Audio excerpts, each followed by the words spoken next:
I am Jeff in Control Robinson here with another extended series. This time we have special guest. Now the first question I have for you is I was going to ask you, you're a part of the famous casting duo. You guys call yourself the casting archon. So usually when you make an archon, as I understand it, it's one Templar and another Templar together. Yes. Well, I think because both Apollo and I are High Templars, we're analytical, so we see ourselves as High Templars, Apollo and I. So if I understand correctly,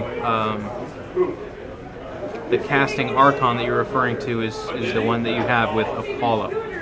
Is there anybody else? Thank you, by the way, for inviting me to dinner. It's very kind of you. Is this something you'd eat? Absolutely, yes. That must make you kind of a nuisance to hotels, I guess, when you go to hotels. If it's real plants. You start kind of eating what's in the lobby. Well, I just ordered. Do you check in before you eat all the plants? The thing is, I would just get this in room service because of caster dollars, so... You can afford the 400% surcharge that they make for carrying Absolutely, it up. and tip extra on top of the 19% that they already charge. So part of the reason we brought you on is recently you won the BlizzCon. They called it an invitational, but they also called it something else. What was the full name? Innkeeper Invitational, I believe. I mean, that sounds like a code word for some kind of weird sex group or something like that. I think I see where you're going with that. You look at it like Crip and Trump, good friends, obviously, but I felt a little bit left out in that regard. I guess me and Day9, a little bit, opposite sides of the bracket and all that. You do it with a bracket when you sex group? How else are you going to keep track of things? Now, the one thing you don't want to do is the extended series bracket, because then you're going to get really confused. Someone's going to get an STD. Because it's the people on my show, the crew. What are you talking about? It's my sister, man. Nice to meet you. So you won BlizzCon. I mean, I guess kind of the natural question is whenever someone wins something big like a BlizzCon, how are you gonna spend all that money? This is a hard question. And then I found out that the prize was 0, which didn't surprise me too much because back when I used to be able to win things in StarCraft 1, the prize was normally about 0 as well. So this is right up your alley. Yeah, no, this is exactly right. I almost feel like I'm going to get on a plane tomorrow. My mother's going to pick me up at the airport and ask me how badly Day9 beat me. Did she actually ask you that when she picked you up?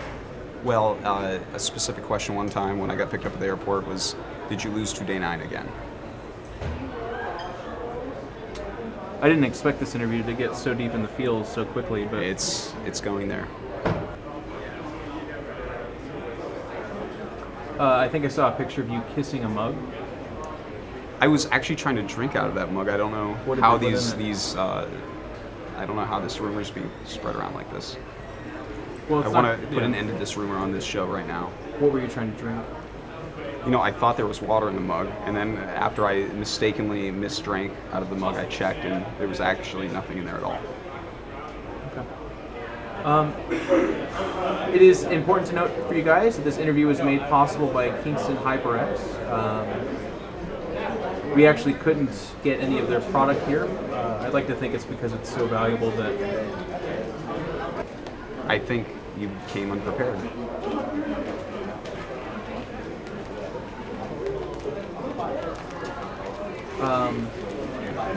Let me just give thanks to Kingston HyperX this way. How has Kingston HyperX touched you in your life?